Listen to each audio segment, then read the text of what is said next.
Move! Move!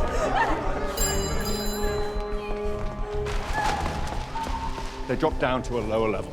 There has to be a stairwell down. Maman, j'ai perdu mon doudou.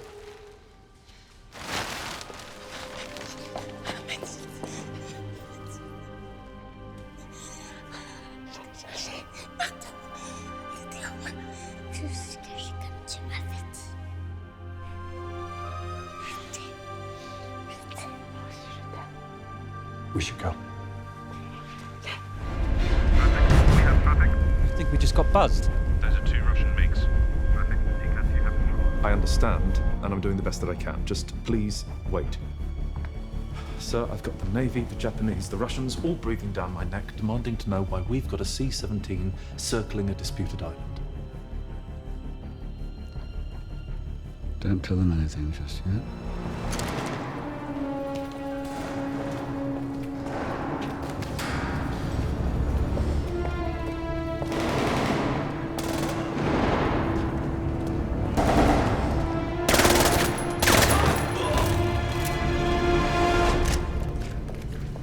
Just in time. Naomi, you know Madeline, Mathilde, they're my, Hey.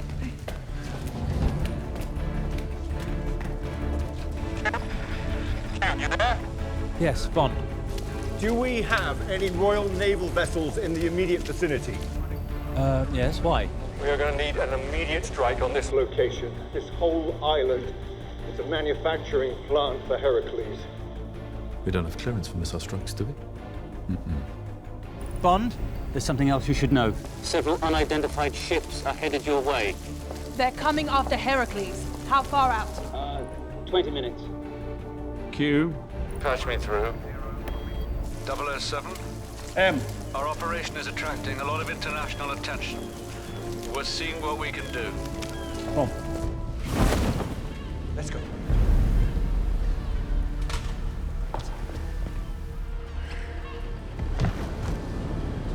It's going to get very cold out there. So, I want you to have this. Keep you warm.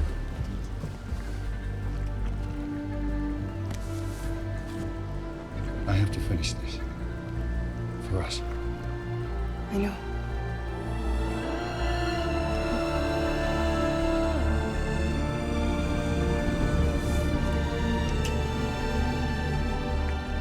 I'll just be a minute.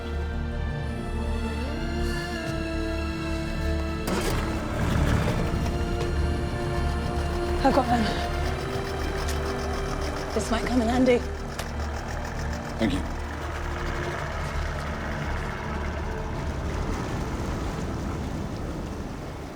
By the time we get to the scene, a lot's been revealed. We discover that Madeline has a child, and we discover that this child was born shortly after her and Bond were together.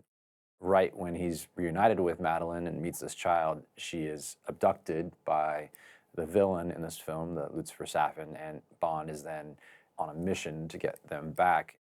It's really the toughest assignment for Bond because not only is he going there to save the world, but he's going there to save the woman he loves and the child he's just found out that he has.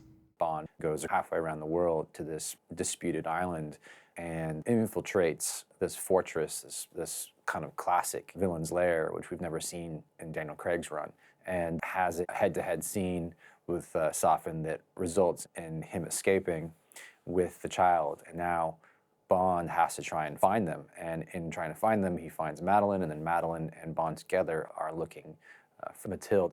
When they're looking around for her, they find her under the table. And they meet up with Nomi and go to the boat and have a farewell at that point. And he's going back to do what Bond does best, which is to raise hell in the place. In looking for a location for the Poison Island, we kind of liked the mixture of it not necessarily being in Japan, not necessarily being in Russia, but sort of this vaguely historical island with a legacy. There's an actual island, or it's a peninsula of fairy islands that is sort of the exterior shots of the island that we shot. But then the interior of the lair and the entire sort of architecture of the Lair is all built on stage. I had a pretty clear idea of, in my mind, what that space could look like. Mark Tildesley, the production designer, and I spent a bit of time, first honing in on the brutalism and the concrete forms, and how then with Linus, how light would play into that. And one of the things we got really excited about was this almost like black and white film, the use of light in limitations. So like where light is really only hitting in very specific non-linear shapes within the set, and how Bond then can use the shadows as a means to get in and get out. The Lair sequence is quite long, and it's got a lot of choreography to it. That is the challenge with something like that, is what is the geography of this place, and how do these bits all fit together? So I think that it's a great achievement to make that whole thing so compelling. Part of the Jenga tower of shooting is, as much as a film like this would seem like it has infinite resources, it doesn't. We had very finite restrictions on how much we had and how much we could build, and especially there wasn't enough space to build every set we needed, so we had to build sets and then take them apart and then build new sets in the same location in order to achieve all these different sequences. I remember when we built on 007 stage this whole lab with all the light sticks in the water and the pink people working there, and we come into that set and I'm like, Mark, it's incredible, you built this, it's like you had no time and you made this huge, it's like 50-foot tall set with it's the biggest stages in the world. Yeah. And when I come in there, I'm like, wow, that's amazing. Carrie comes in there, he's like, can it be a little longer? You always wanted like a little longer, a little bigger, a little taller. It's like, it goes very well with like the whole idea of the film is that you just want it to be as rich as possible. Yeah, and just push everything to the limit. Push a little bit. Yeah. We'd met Carrie before, a long time ago, and had wanted to sort of work with him. So it was really great having a guy come on who is also a writer.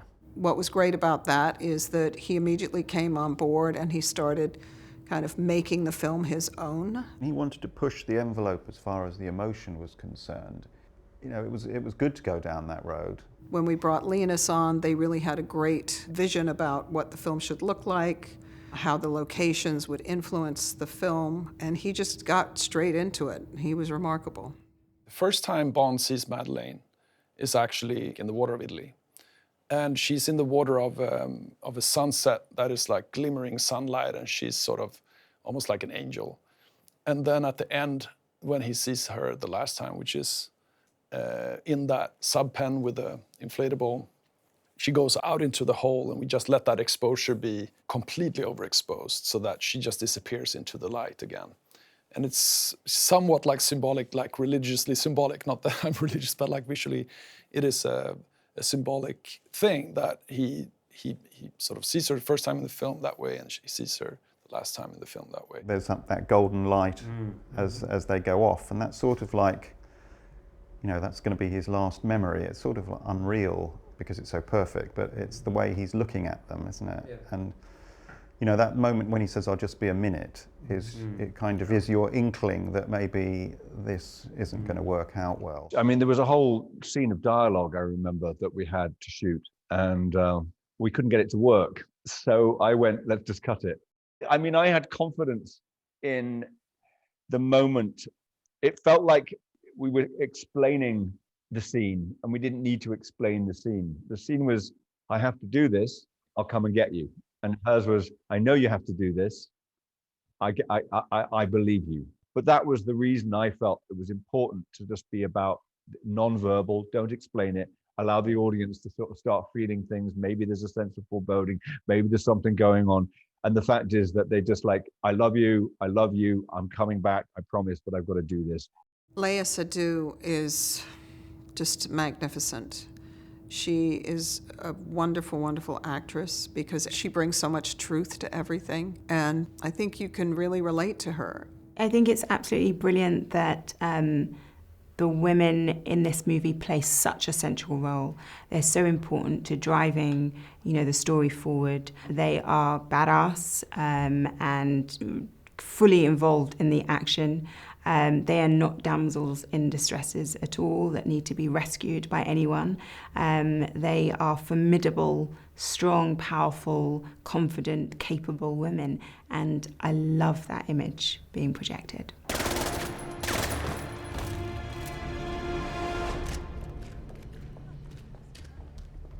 Shauna walked into the room having had done a play for Barbara, but just as in the interview process, I was really enjoyed her energy. And then when we had her kind of like read a scene and then do some physical training with our stunt guys, everything she did, she excelled at. And it felt very much like Naomi's character. Like Naomi's gonna be the one who gets straight A's and, you know, perfect marks and firsts and all those different things, like a high achiever. And she very much kind of just was that in real life. I got them. This might come in handy. Thank you. I think what Rami Malek did, you know, with this character, with his intelligence and his sort of, you know, the way his mind works and how we, as an audience, get to see how his mind works through his acting, was the perfect guy to play this role. I cannot imagine anyone else doing it. And Rami's intensity, it reads very clearly on screen, especially when he is triggered. It's not like we're shooting in MI6 office and then on the stage kind of at the same time. We're shooting them almost months apart. Yeah, months. And things are shifting, screenplay shifting, but kind of miraculously, the order at which it was scripted is the same order it ended up with in the edit. I mean, the only kind of tenet I had in my mind was momentum. Everything's starting to build the momentum. It's like, okay, we've got the kid, we've got the wife, let's get him to safety. Okay, we gotta stop this thing. And back. Meanwhile, tensions are building, heat's been turning up underneath. And I remember we'd been doing studio mode in the MI6 office, which was the first scenes we shot, and we switched to handheld then. I remember that. When you're handheld, you can get right in there. Yeah. You know, there's something about being able to position yourself in a way that you can't when you're on a dolly or, you know, on sticks, without forcing the actor to go in there. And you're dealing with, you know, we have a child, so you have someone who's never acted before, mixed with someone who's got incredible amount of experience, and you're putting them in a scene together, and, you know, you move the camera exactly where it needs to go to communicate, you know, what's happening there in that moment. For example, when Madeline finds the little girl under the table and they are reunited, that relief they all must feel, and yet Bond feeling relief, but also sees like, this is a family, this could be my family, but there's more to do, we have to get out of here. Yeah. Having those multiple emotions taking place at the same time always adds richness, and it's more fun for the actors to be able to play those things. And of course, to have a talented actor like Daniel have all those things happen on his face and to be able to register that in the audience is a separate joy. In this film, he actually is allowed to do comedy, but in a really great way. And I think that line where he says, this is Matilda, this is Madeline, my family, but he doesn't, you know, he just does it for the camera. Line, yeah. He doesn't say the line. Can't say it out loud. But it's a brilliant performance. Madeline, Matilda, they're my... It's kind of comedy, but it's also like... Also that, yeah, I mean, that's coming straight after him seeing Matilda, and Madeline, having found her, says, I love you, and Bond is standing there and he's looking at the child and he's kind of thinking the same thing, but he's got his professional job, you know, he's got to get them out. So it's that mixture of him being in completely uncharted waters, of having to deal with his emotions whilst trying to still be the professional agent.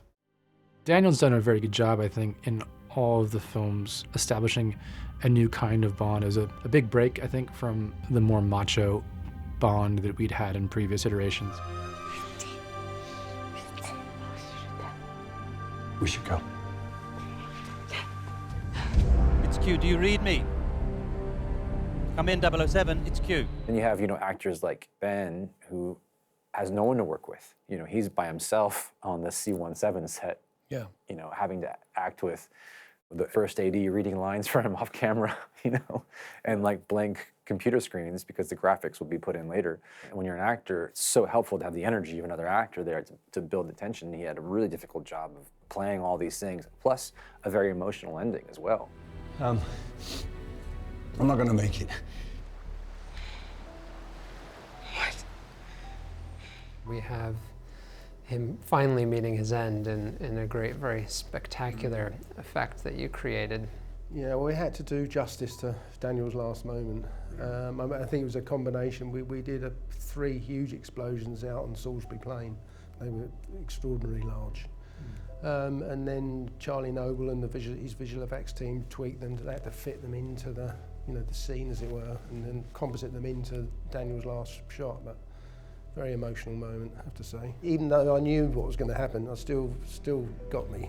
Yeah. It gets me every time I see it. Yeah. And the music, the score as well, was just so powerful. Well, Hans Zimmer's just a genius. When the orchestra came and they started playing this song that we had just written, it was so unbelievable and so surreal. You know, the way that Hans used our melody. The piano, da, da, da, da, da, da, da, like that was the first sort of foundation block. And then especially the piece that stuck out to me was the piece that plays during the last 15 minutes of the film. It's an emotional enough thing to watch without music, but the score underneath it is so stunning. You know, throughout the film we have themes and we have different sort of moods and looks for different set pieces. And in this case, the entire island, that sequence is shot from late afternoon to sunset. I love that idea that also that you have a very brutalist style complex that is so cold, but that we treated it with the most romantic and sort of melancholic feel by lighting it with the late sun and make it sort of romantic, even though it's obviously really sort of terrifying. There's like a tragic element to this chapter of the story. Yeah. You have this heroic mission to not only save the world, but to, protect his love and his child at the same time. By doing that, it's inevitably going to lead to his demise. She does have your eyes. I know. They are Bond's family in terms of office professional family. And they've been with him and, supporting him and doing everything they can to kind of provide him with the tools that he needs to do his work. And so they all have a very personal relationship with Bond in the story. And of course, towards the end, it's truly heartbreaking when they all come to realize the situation he's in. They try to help him, and of course they can't. So it's a very, very emotional group. We just need more time. If we only had more time.